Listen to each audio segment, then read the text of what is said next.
이 세상에 혼자는 못 삽니다. 그래서 하나님은 남자와 여자를 창조하셨고 그리고 공동체를 허락하시는 거예요. 예수님께서 십자가에 못 박히신 이유는 딱 두 가지입니다. 하나는 온 인류를 구원하시기 위함이었고 하나는 교회 공동체를 세우시기 위해서 십자가에 살찢고 피 흘려서 돌아가셨습니다. 분명합니다. 그러므로 교회 공동체 안에서 서로 살을 찢고 피를 흘리게 하면 많이 아파요. 많이 혼나요. 여러분, 어떤 일이 있어도 교회 공동체 안에서 피 흘리는 일이 있으면 안 됩니다. 그런데 기독교 역사상 이 피 흘리는 일이 얼마나 많았는지 몰라요. 하나님이 슬퍼하시고 눈물 흘리시는 일이죠. 그러므로 오늘 이 교회 공동체, 좋은 땅 교회 공동체의 한 식구가 된 여러분들은 어찌하든 교회 공동체에 상처가 나거나 흠집이 나거나 피를 흘리게 하는 일을 그 통로로 내가 쓰임받지 않기를 위해서 기도하십시오. 이것은 제 말이 아니라 예수님의 말씀이에요. 너희는 깨어서 기도해라. 악한 마귀, 그 어둠의 권세 잡은 자가 언제나 우리의 영혼을 살려고 하고 파괴시키려고 하고, 그러므로 깨어있으라. 그런 성도가 응당히 해야 되는 본분입니다. 지난 시간에 우리는 이 로마서를 통해서 하나님의 진노에 대해서 함께 말씀을 나누었습니다. 하나님의 진노는 하나님이 무서운 하나님이라고 하는 것만 강조하는 것이 아니라 질서를 잡고 원칙을 세워주고 자기 멋대로 살아가는 인생들에게 어떤 것이 하나님의 정의에 대해서 말씀하시는 것이 진노라고 말씀을 드렸어요. 그 진노는 단순한 분노에서 일어나는 것이 아니라 나를 향한 사랑, 하나님의 사랑으로부터 시작이 된다라고 하는 것을 말씀을 드렸습니다. 그래서 하나님의 진노가 두 가지의 통로를 통해서 흘러온다고 그랬죠. 18절에서 경건하지 않은 사람, 다시 말해서 불경건한 사람, 경건하지 않은 사람에게 하나님의 진노는 임하고, 또 하나는 불의를 행하는 사람에게 하나님의 진노는 임한다. 그 진노가 오히려 성도에겐 유익이다. 왜? 그 진노가 임할 때 성도는 하나님을 찾을 수 있잖아요. 인간에게도 마찬가지입니다. 그 진노가 임할 때 하나님을 찾는 사람과 찾지 않는 사람의 차이입니다. 경건하지 않은 사람, 불경건한 사람, 이 사람, 그리고 불의한 사람, 이 두 사람이 진노의 원인이 된다. 이렇게 말씀을 드렸어요. 그래서 경건하지 않은 불경건한 사람은 종기적인 죄를 얘기하는 거고, 그리고 불의는 이웃과의 관계, 이웃사랑에 대한 이야기라고 말씀을 드렸습니다. 왜 그러세요? 처음 얘기하는 것처럼 제 지난 주간에 이렇게 얘기했습니다. 예. 그런데 하나님의 진노가 임하는 첫 번째 길인 이 불경건, 그 불경건은 19절부터 25절까지 자세하게 기록이 되어 있는데 오늘 그 말씀을 좀 우리가 살펴보려고 합니다. 여러분, 로마서는 아주 논리적으로 전개되어 있습니다. 사도 바울 목사님은 당대에 나올까 말까한 유명한 석학이었습니다. 그래서 모든 이방의 문화들과 그리고 이론들과 이 학문들을 다 답습한 분이에요.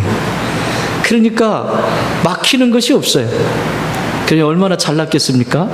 이 잘난 사람들이 이게 한 방에 가잖아요. 그래서 예수님을 만나게 된 거예요.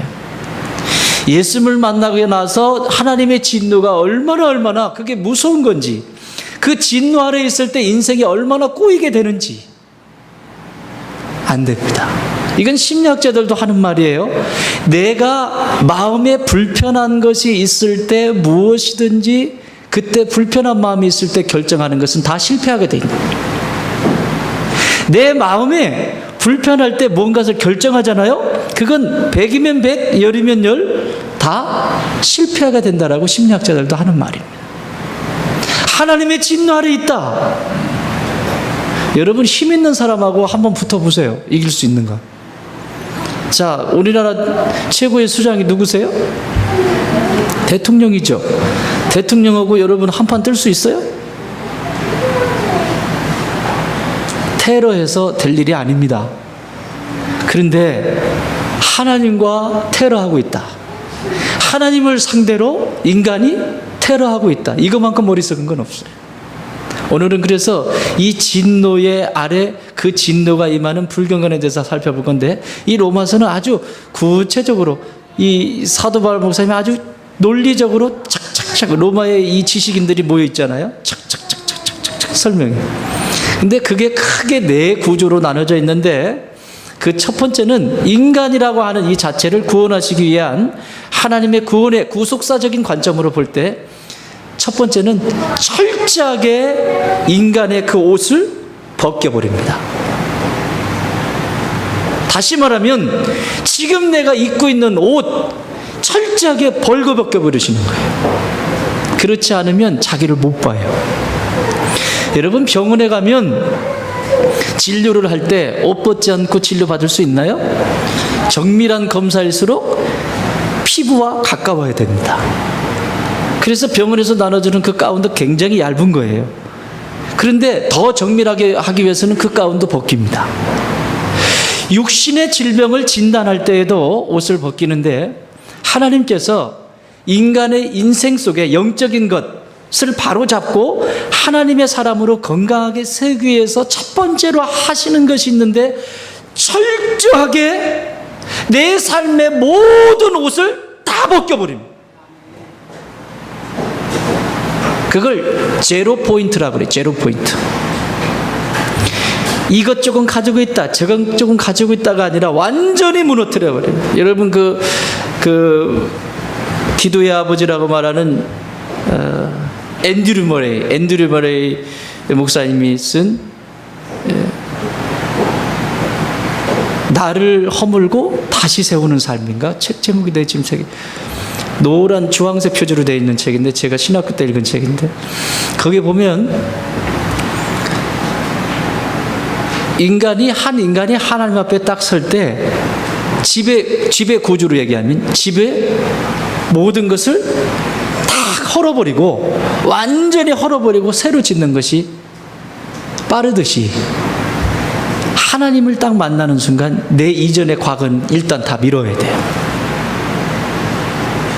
내 이전, 내가 하나님의 자녀로 다시 태어났다라고 할 때 그때 가장 먼저 해야 되는 것이 있는데, 그게 뭐냐면 내 이전의 과거에 있는 유익하다고 했던 것도 불리하다고 했던 것도 모든 것을 일단 다 한번 싹 밀어요.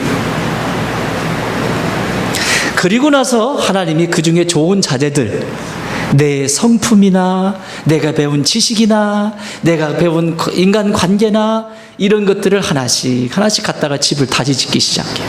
물어봅니다. 여러분, 예수님 만나면서 철저하게 자기 자신을 다 버렸습니까? 버린 적이 있으십니까?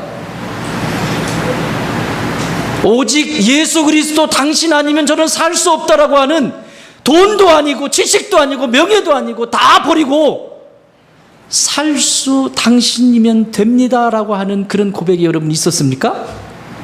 만약에 있었다면 여러분들은 지금 집을 잘 짓고 있는 것입니다. 그러나 만일 그것이 없었다면 하나님은 언젠가 그 작업을 다시 시작하실 겁니다.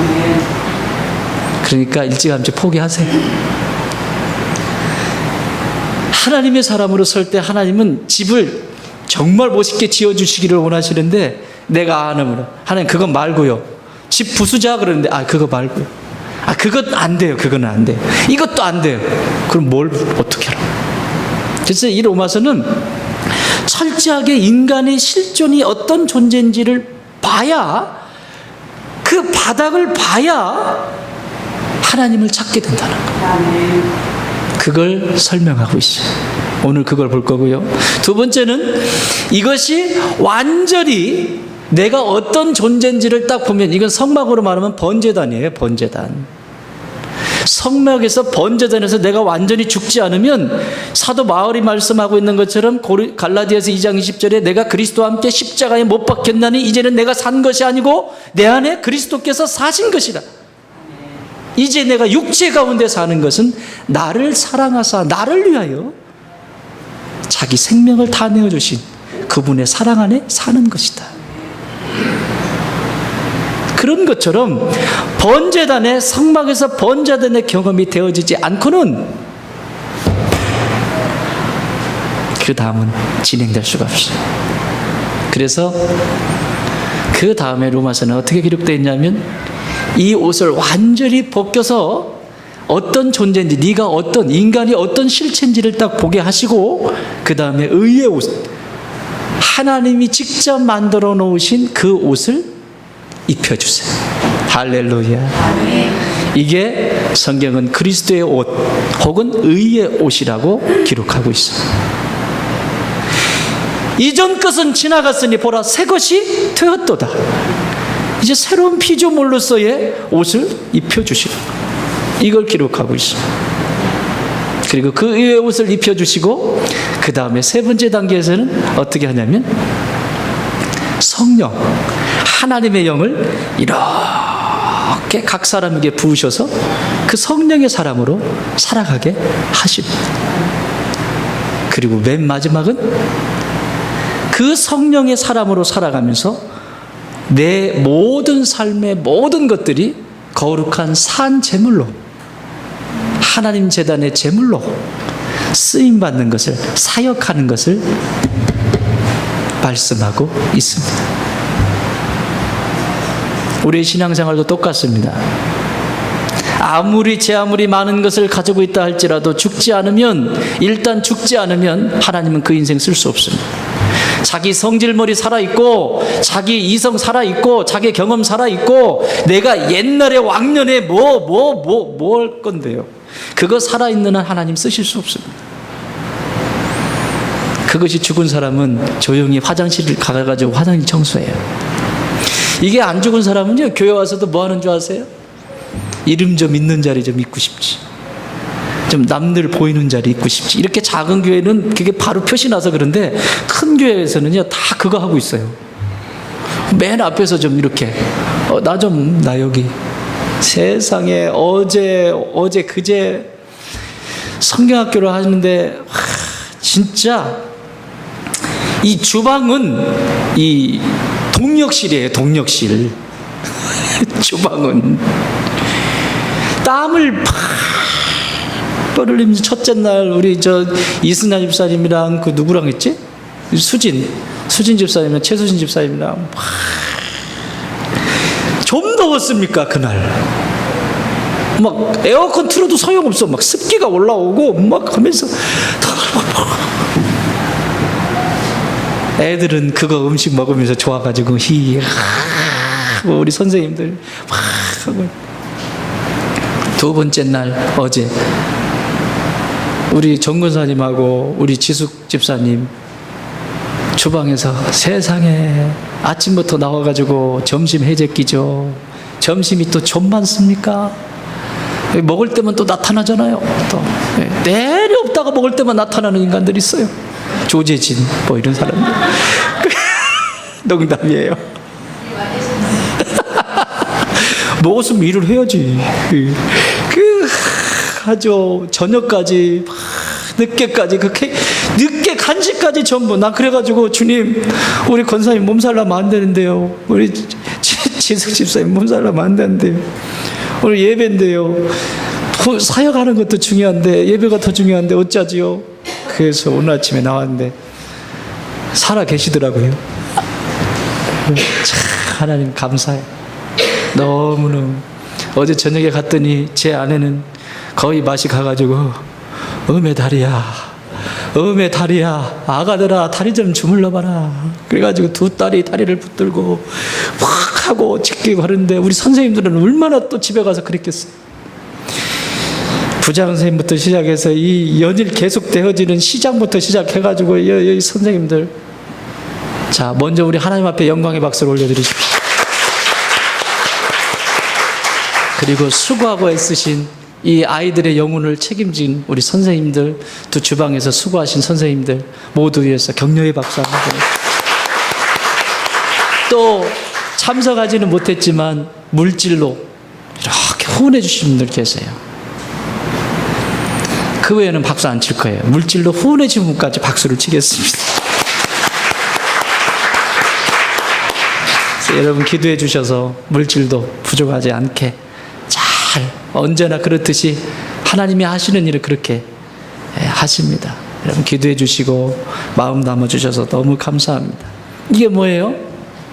다 하나님 나라를 위해 살아가는 거죠.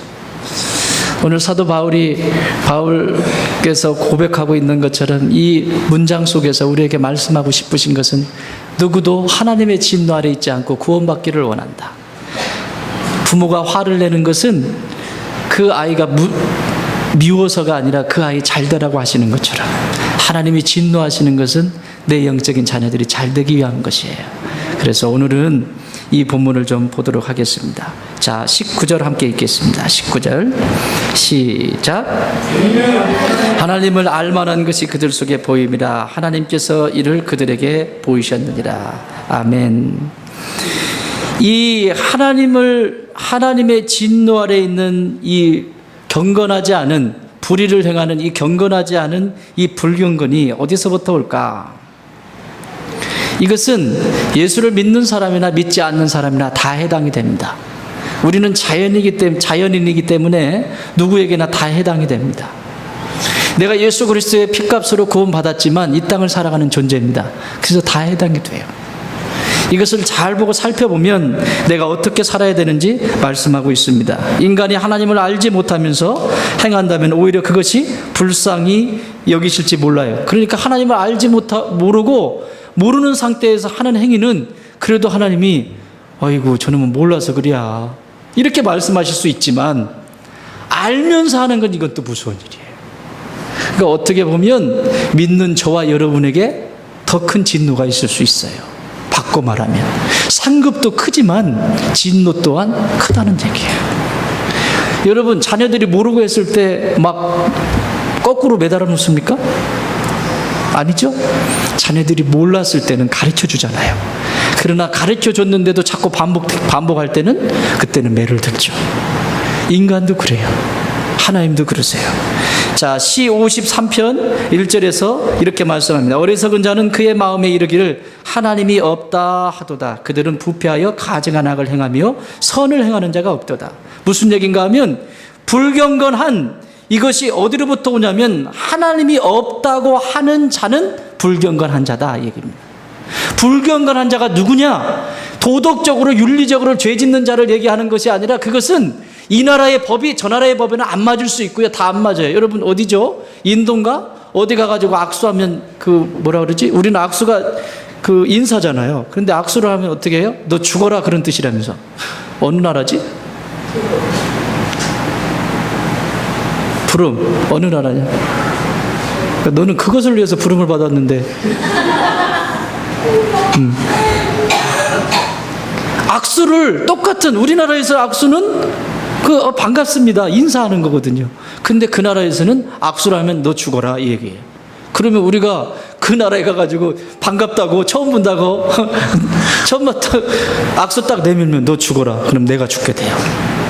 여러분 이 세상의 도덕적이고 윤리적인 법을 얘기하는 것이 아니라 이 하나님이 말씀하시는 불경건의 가장 첫 번째 되는 두 가지가 있는데 첫 번째 되는 것이 뭐냐면 하나님이 없다라고 하는 자. 이게 불경건한 자예요. 이것은 하나님이 없다고 하는 자는 다시 말하면 불신자를 이야기합니다. 또 하나는 뭐냐면 하나님을 경외하지 않는 자. 21절 23절에서 말씀하고 있는데 하나님을 경외하지 않는 자는 누구냐? 신자를 얘기합니다. 하나님을 알면서도 하나님을 경외하지 않아. 이건 신자에 대한 얘기예요. 이 두 가지를 같이 여기에 설명하고 있습니다. 그 첫 번째 하나님이 없다 하는 자. 이 사람이 누굴까? 부패해졌어요. 마음이 부패해져서 자기는 신이 없다라고 말하죠. 무신론자를 이야기하는 겁니다. 여러분 이 세상에 무신론자는 아무도 없습니다. 죽을 때 대보세요. 무신론자가 있나? 없습니다. 아무리 강해 보이는 사람도 마지막에는 그렇지 않습니다. 그냥 개기는 거지. 그걸 개긴다라고 말하는 거예요. 자, 이 하나님이 없다고 하는 하나님을 알 수 있는 인간 안에는 하나님을 알 수 있는 그 지혜가 있다 없다라고 하는 이 논제를 가지고요 신학자들이 굉장히 많이 싸웠습니다.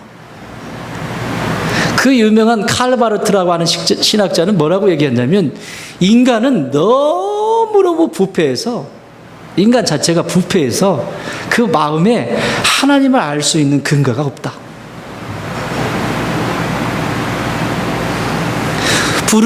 에밀 브루너라고 하는 신학자는 뭐라고 했냐면, 아니다, 반대편에서 얘기하는 거죠. 그럼에도 불구하고 인간 안에는 부패했다 할지라도 하나님을 아는 지식이 그 마음에 조금은 남아있다. 여러분 어떻게 생각하세요? 두 번째, 칼 바르트도 똑같은 말이에요. 어떻게 보면 어떻게 받아들이냐에 따라서 달라요. 인간 안에는 그것이 알 수 없다, 알 수 있는 지식을 알 수 있는 길이 없다라고 강하게 말하는 건 성령에 의지하지 않고는 안 된다라고 하는 것을 강조하기 위해서 한 말인데, 이것만 딱 잘라가지고 오는 거예요. 아마 이분한테 물어보면 그런 얘기일 거예요. 이게 그렇지 않겠습니까? 내가 너무 편을 들어주나? 인간에게는 알 수 있는 길이 없으니까 성령 하나님께서 깨닫게 해주시지 않으면 알 수 없다라는 것을 설명하기 위한 것일 거예요. 어쨌든 최고의 신학자인 칼 바르트와 에밀 브루너라고 하는 이 신학자의 둘이 이렇게 이야기를 하지만, 그렇다면 성경은 뭐라고 이야기하고 있을까? 우리 19절 다시 한번 읽어요. 19절 시작. 그들 속에 보임이라 하나님께서 이를 그들에게 보이셨느니라. 자, 성경은 뭐라고 말씀합니까? 하나님을 알만한 것이 그들 속에 있다 없다? 있다라고 말합니다. 이미 있다. 그들 속에 있다라고 말씀하고 있습니다. 인간에게는 본능적으로 하나님을 아는 지식이 있어요. 그래서 이것을 아주 아름다운 표현으로 이 장르교의 창시자인 깔뱅은 이렇게 말했어요. 참 들어보세요. 얼마나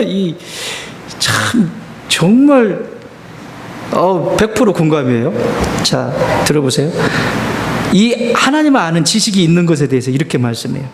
하나님에 대한 이 지식을 늘 새롭게 하기 위해 하나님은 계속해서 신선한 물방울을 우리 마음에 떨어뜨려 주신다. 아멘? 내가 하나님을 신뢰하고 하나님을 찾기만 하면 모든 인생들에게 그 마음에 이 신선한 물방울, 전화 왔어요. 저기 하나님이 찾으시나 보다. 신선한 하나님을 아는 그 물방울을 한 방울 한 방울 똑똑똑 떨어뜨려 주시더라. 여러분 하나님 사랑하세요? 여러분 사랑한다고 고백하시죠? 그러면 하나님을 아는 지식을 한 방울씩 똑똑, 두 방울도 아니야, 한 방울씩 똑똑 떨어. 그러면서 성장하는 거예요.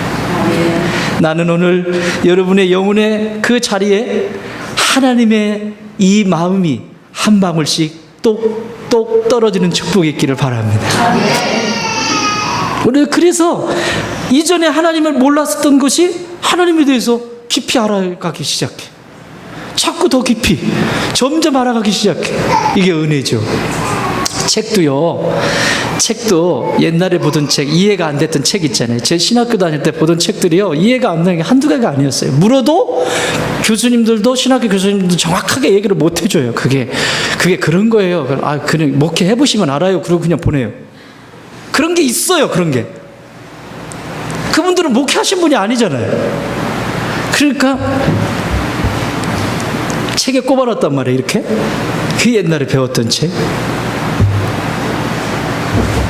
꺼내서 딱 보면 이제야 눈이 열리는 책들이 있다. 모르는 게 있어요. 그런데 하나님을 알고자 하면, 그분을 닮아가면 닮아갈수록 우리는 더 깊은 세계로, 주님이 계신 저 지성소의 자리로, 성소를 지나 지성소의 자리로 들어가서 그분과 깊은 교제를 하게 되는 것입니다. 또 한마디 더 하시네요. 뭐라고 말씀하냐면, 하나님에 대한 아는 지식에 대해서, 하나님의 계심을 아는 의식은 인간의 골수까지 깊이 박혀 있어서 그것을 지워버리는 것은 불가능한 일이며 차라리 천성을 바꾸는 편이 낫다. 그러니까 하나님을 아는 지식에 대해서 인간에게 뼛속까지 묻어놨다는 거예요. 뼛속까지. 자, 이걸 설명해 볼까요? 여러분, 인간의 신체를 한번 보세요. 얼마나 신비한지. 아무리 인간의 과학이 발달했다고 해도 하나님이 만들어 놓은 이 모습에 이것을 온전히 흉내낼 수 있나요? 할 수 없습니다. 인간이라고 하는 자체만 봐도 얼마나 신비한지. 여러분 견적 한번 뽑아볼까요? 머리서부터 발끝까지. 자, 눈만 얘기해 보시죠. 눈 한쪽 성에. 이거 얼마짜리일까요? 이거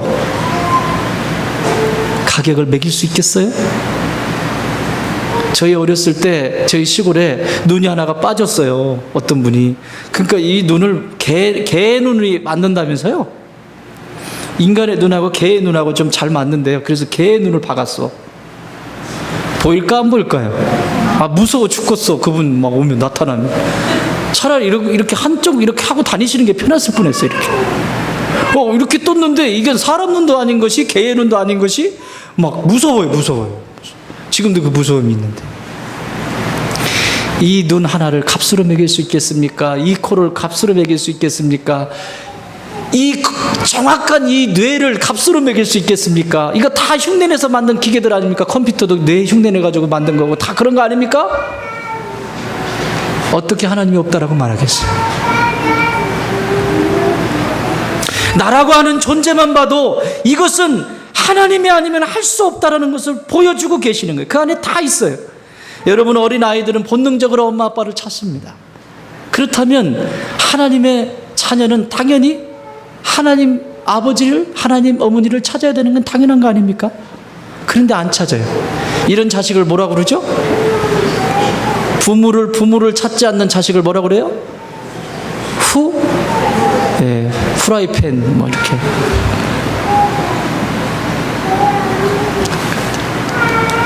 찾을 수밖에 없어요. 가장 기본적이에요. 저는 여기서 주의 말씀을 증거하는 주의 종이지만 저는 목사보다 더 중요한 것, 주의 종보다 더 중요한 것, 그게 있습니다. 그건 뭐냐면 내가 하나님의 아들이라는 사실입니다. 내가 아무리 이 세상이 험난하고 아무리 내 마음을 불편하게 하고 내 영혼에 쉼이 없을 때도 있지만 그때마다 내가 다시 한번 힘을 얻는 것은 나는 하나님의 건강한 자녀로 사랑받는 자녀인 것을 확신할 때, 다시 한번 선포할 때 내 안에 힘이 올라와요. 목사가 중요한 게 아니에요. 내게 맡겨준 이 직분이 중요한 게 아니라고요. 그거보다 더 중요한 건 내가 하나님의 아들이라는 사실이에요. 사랑하는 여러분, 여러분에게 폼 잡을 필요 없어요. 내가 하나님의 아들이요 딸이라는 그 사실 때문에, 그것 때문에 감격해서 주의 일을 감당하고, 그것 때문에 감격해서 하나님이 기뻐하시는 하나님의 마음을 시원케 하는 일에 쓰임받는 것입니다. 로마서 1장 20절은 또 이렇게 말해요. 하나님이 없다 하는 자들에 대해서. 20절 시작. 창세로부터 그의 보이지 아니하는 것들 곧 그의 영원하신 능력과 신성이 그가 만드신 만물에 분명히 보여 알려졌나니 그러므로 그들이 핑계하지 못할 것이다. 이 자연 만물 속에 다 숨겨놓으셨어요. 다 숨겨놓으셨어요. 핑계할 수가 없어요. 예수 그리스도를 알지 못했던 우리의 조상들도 핑계할 수가 없어요. 여러분, 옛날에 다 사람들이 악했나요? 그렇지 않아요. 피즘을 다 보면서 조물주가 참 위대하시다. 예수님 몰랐을 때 말이죠. 그분. 그러면서 선한 마음으로 이 땅에 남에게 유익을 주고 선한 일을 하고 이렇게 살아갔어요. 모르는 사람들. 모두가 다 하나님을 아는 그 지식을 다 담아놓았어요. 풀 한 포기 보세요. 그냥 되나? 안 돼. 그래서 핑계하지 못하게 만들었어요. 나 하나님 없다. 핑계할 수 없어요. 시편 기자는 고백합니다. 시편 104편에서 주께서 옷을 입은 같이 빛을 입으시며, 아름다운 표현. 주께서 옷을 입은 것 같이 온 세상에 빛을 입히셨다. 그러니까 이 온 세상은 하나님의 생명의 빛으로 충만하다는 거예요. 아멘. 그래서 그 충만한 빛을 받는 모든 인생들은 다시 살아나게 돼 있어요. 여러분, 식물이 있습니다. 식물이 있는데 태양빛을 보지 않는다. 어떻게 될까요? 당분간은 삽니다. 당분간은 살아요. 여기 밖에 나가면 우리 보람 집사님 집에서 온 이 무슨 나무지? 해피추리가 나와 있습니다. 옛날에 저 친구 사는 집이 거실인데 거기가 빛이 잘 안 들어왔어요. 내가 신방을 가보니까 뒤편으로 해서. 그러다 보니까 해피추리가 빛이 안 들어오니까 처음에는 나 해피추리야 해피 이랬거든요. 근데 나중에 가면서 해피가 아니야, 언해피야. 이렇게 돼가지고 있는데 오늘 왔어요. 목사님 살려주세요. 그래서 가지고 왔어요.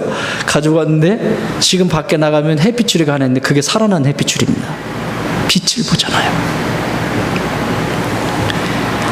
아무리 좋은 식물이어도 햇빛을 보지 않으면 얼마는 버틸 수 있지만 지나면 시들시들 죽게 됩니다.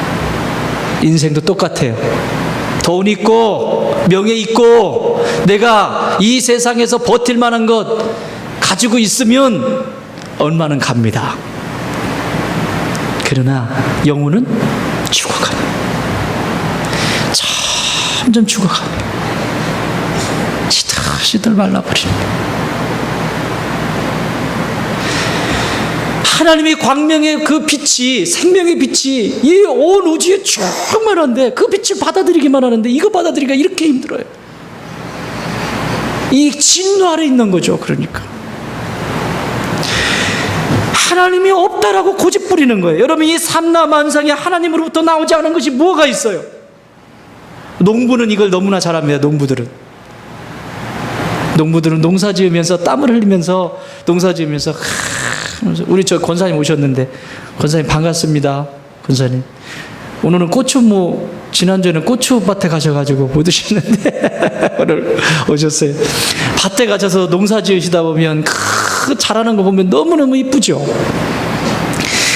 우리 하나님이 이렇게 그래서 곡식들은 농부의 발자국 소리를 들으면서 자란다고 하는 말이 있잖아요. 그만큼 사랑이 가고 그만큼 손길이 가면 자라는 거예요. 여기 옆에 보면요, 이 옆에 논 있죠. 여기 옆에 논, 이 농사 지으시는 아저씨가 진짜 부지런하세요. 또 부지런한 아저씨가 있는데 여기 교회 옆에 밭 있죠. 밭 하나. 그 아저씨 진짜 부지런한 아저씨예요. 여기요, 수시로 가서 풀 뽑아주고요. 수시로 아침에도 이렇게 풀 뽑아주고. 나중에 보세요. 농사 잘 짓습니다. 옆에 밭도 마찬가지입니다. 수시로 밭에 와가지고 수시로 곡식이 잘 될 수밖에. 그런데 지나가는 사람들은 이야, 이분 농사 잘 졌네. 진짜 그 곡식이 탱글탱글 할 때만 부러워해. 곡식이 탱글탱글 해가지고 추수할 때만 부러워한다고? 못됐어요, 이거는. 그렇게 하기까지 그 농부가 얼마나 땀방울 흘렸겠어요. 교회는 안 그렇습니까? 교회도 마찬가지예요. 땀을 흘릴 때 그 땀을 흘리니까 열매가 맺혀지는 거지, 땀 없이 어떻게 열매가 맺혀져요? 신앙도 여러분, 한 영혼을 가슴에 품고 그렇게 할 때 그게 열매가 맺혀지지, 그냥 널브려 놨는데 어떻게 그게 열매가 맺혀져요? 있을 수 없는 일이지. 농부의 원칙을 배우세요. 농사의 원칙을 배우세요. 그 속에서 역사가 일어나는 거예요. 자, 불경건하다라고 할 때 첫 번째는 하나님이 없다는 것이고, 두 번째는 21절 읽겠습니다. 21절 시작. 하나님을 영어롭게도 아니하며 감사하지도 아니하고 오히려 그 생각이 허망해지며 미련한 마음이 어두워졌다. 하나님을 경외하지 않는 자가 불경건한 자입니다. 다시 말하면 이 21절부터 23절까지는 믿는 자, 신자에 대한 얘기예요. 이 앞에는 불신자에 대한 얘기예요. 없다, 그냥 무신론자처럼. 근데 이건 신자예요. 신자는 신자인데 믿긴 믿는데 알긴 아는데 하나님을 경외할 줄 몰라요. 여기 불경건하다라고 하는 말이 영어로 godlessness예요. godlessness는 뭐냐면 하나님이라고 하는 god과 그리고 less라고 하는 이 less는 부정이에요. 부정. 아니다. no. 그리고 this는 명사예요. 그래서 뒤에 전며가 붙어가지고 godless, 그러면 하나님이 아니다. 불경건이라고 하는 뜻이 godlessness예요. 이렇게 써요. 그 얘기를 바꿔 말하면 불경건하다라고 하는 의미는 하나님을 알면서도 모르는 척하는 태도를 얘기해요. 다시 말하면 신앙생활하면서 찜은 그냥 모르는 척. 하나님 잠깐만 눈 감아주세요. 나 잠깐 이거 좀 볼일 좀 보고요. 또 하나는 하나님을 우습게 여기는 태도. 이걸 불경건이라고 합니다. 그러니까 믿는 자가 하나님을 경외하지 않는 것은 바로 이런 것입니다. 하나님을 알면서도 하나님이 없는 것처럼 살아가고 하나님을 우습게 여기고, 뭔가 우습게 여긴다면 뭐냐면 내가 뭔가 중요한 결정을 내려야 되는데 그 중요한 결정을 내릴 때 내 마음대로 결정해버려요.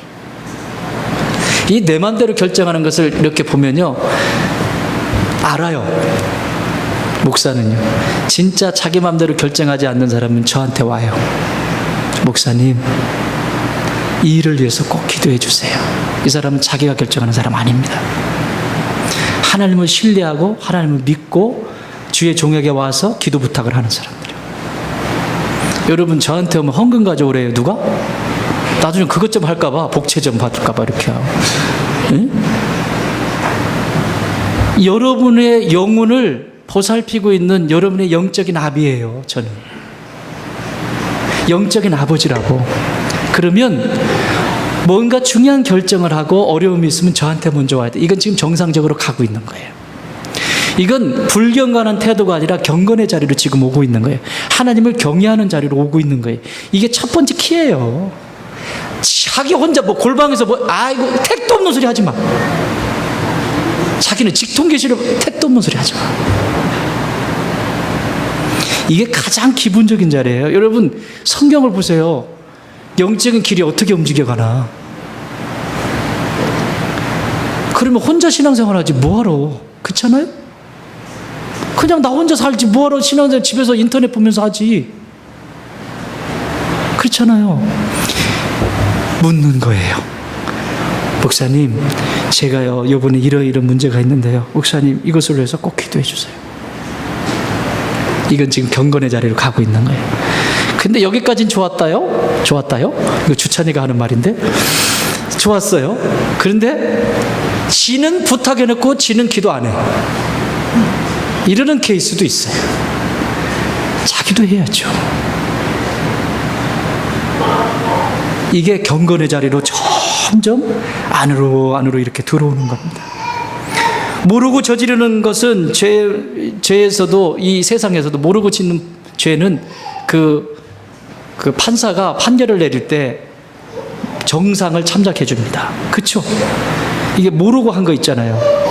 그런데 알면서 한 것은 판사가 꼭 이렇게 얘기합니다. 피고가 지은 죄가 매우 악질적이므로 이 반복했다는 거예요. 고의적으로 했다는 거예요. 그래서 판사가 형을 많이 때립니다. 세상에서도 그래요.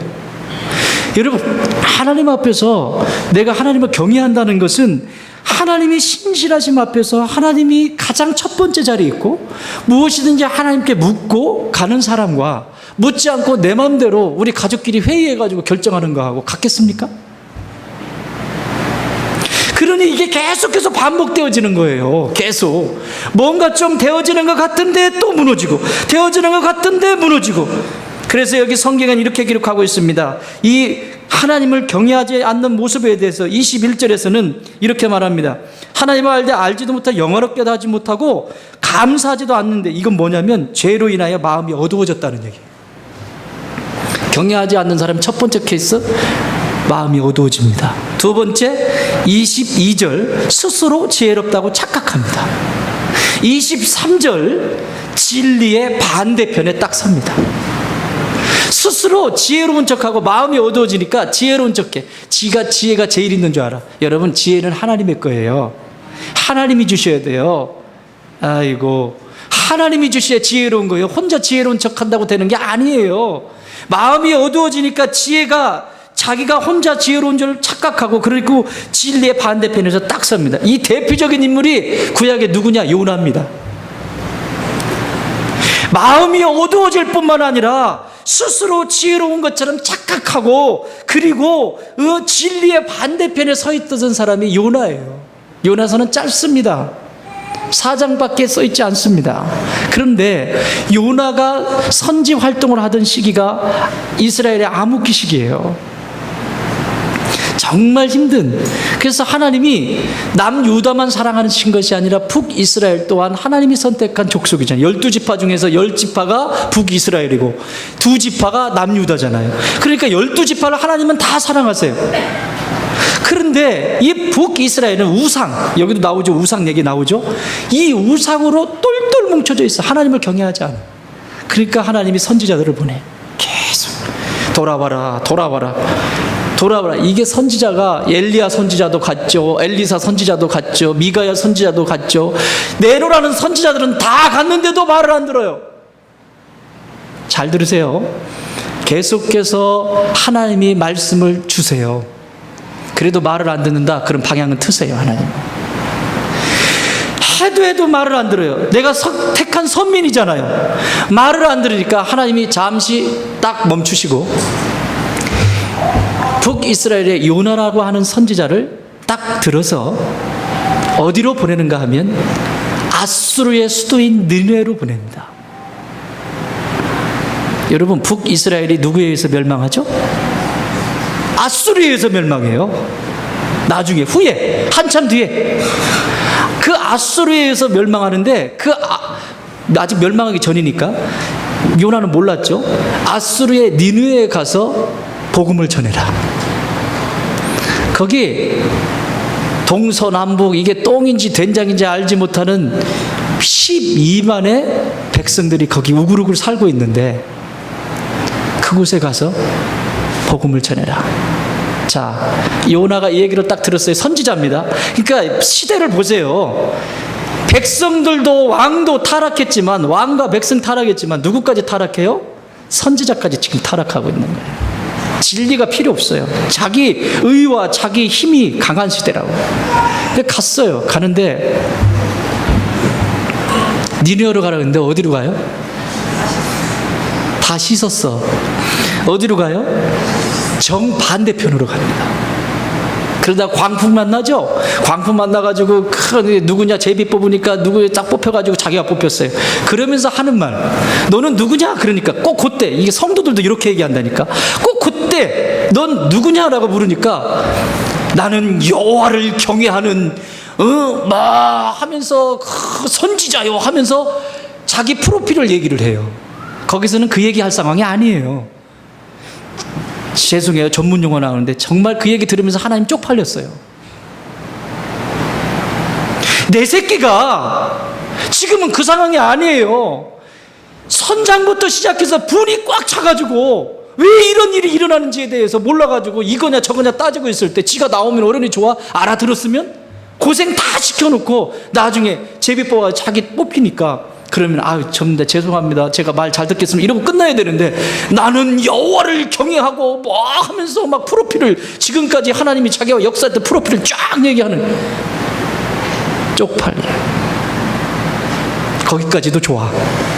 그래서 어쨌든 던졌어요. 물고기 뱃속에 들어갔어요. 끝났어요. 그런데 하나님 일 시키려고 하니까 얘 뱉어놔야 되잖아. 그러니까 육지에다가 패고 뱉어놨어요. 또 이걸 뭐 뱃속에서 기도를 어떻게 걔가 기도를 하면 뭐를 했겠어요.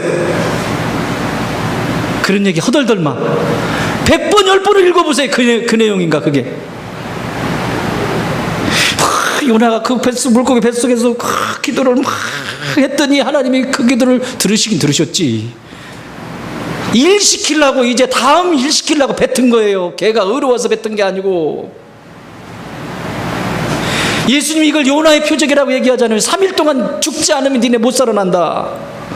요나가 거기서 해야 할 일은 죽었어야 되는 거예요. 그런데도 안 죽어. 나왔어요? 나와가지고 복음 전해라 그랬더니 니느웨 가가지고 이렇게 얘기하네요.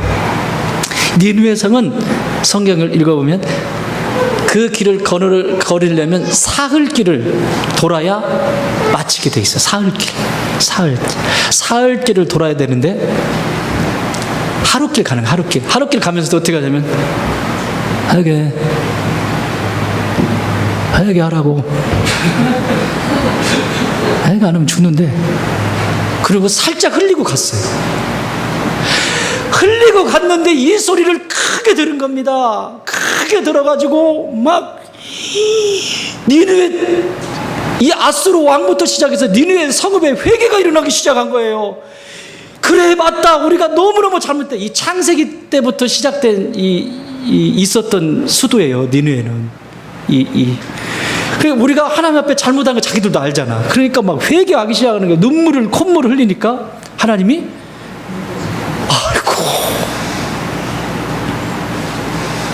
그러니까 이 정도 되면 지도 회개해야 되잖아요, 요나도.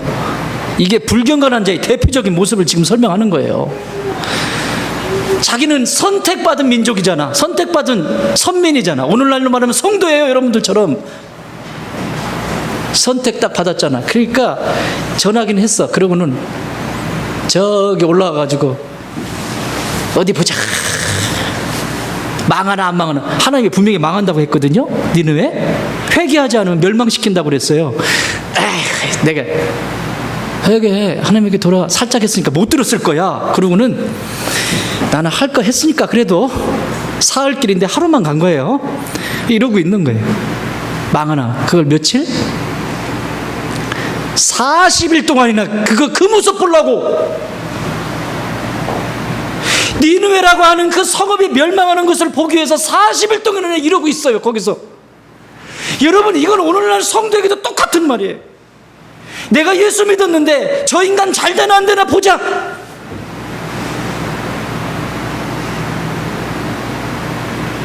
불경건한 자입니다.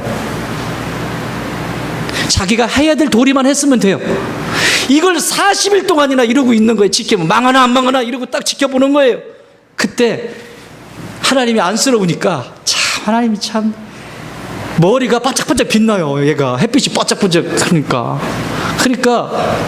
박넝쿨을 이렇게 샥 해가지고 시원하게 해줬네. 그러니까 아유, 진작에 해주시지 하나님이. 아유, 뭐 이제 해주셔가지고 그 시원해가지고 이제는 40일 버틸만 하잖아. 시원한 그늘에서 쭈쭈바 먹으면서. 그러다가 하나님이 이제 가르치시려고 박넝쿨을 해충이, 벌레가 먹게 만듭니다. 그러니까 삐들삐들 말라버리죠. 그러니까 뭐라고 해요? 원망해요. 그때 하나님이 말씀하십니다.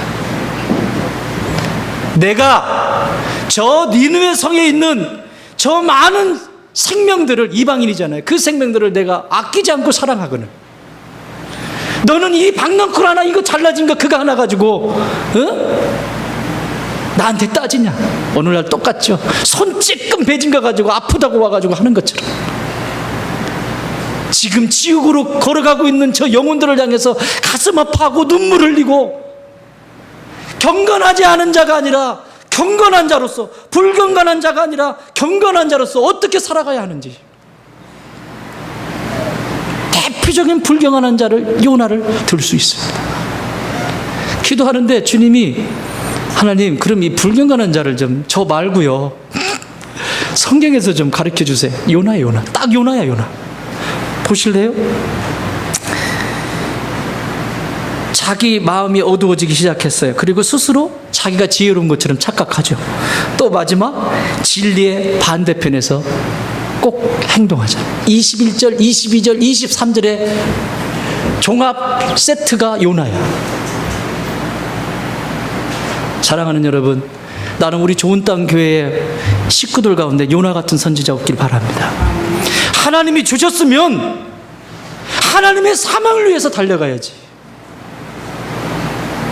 하나님이 어떤 마음을 가지고 계신지, 그 정도로 자기에게 사랑을 부어줬으면, 큰아들처럼 그렇게 사랑을 부어줬으면 이제 나눌 수가 있어야지. 그렇게 돌아오라 해도 돌아오지 않는 북이스라엘의 그래서 이방인에게 그 선교의 방향을, 복음의 방향을 이방인에게 잠깐 돌렸는데, 그거 가서 하라고 그러는데 비유가 상해가지고 그 난리를 치고 있는 모습. 여러분, 이것이 오늘 저와 여러분 이 땅의 교회들의 모습이 아닌가 싶습니다. 다시 한번 정신 차립시다. 하나님이 하나님 되실 수 있도록 저와 여러분이 불경건한 자가 아니라 하나님이 없다 하는 자는 없다 한다 할지라도 하나님이 있다라고 인정한다면 경건한 자가 되십시오. 하나님 편에서. 그래서 하나님이 주시는 은혜와 복 가운데 그 복을 받아 누리는 주의 축복의 자녀 되기를 주의 이름으로 축원합니다.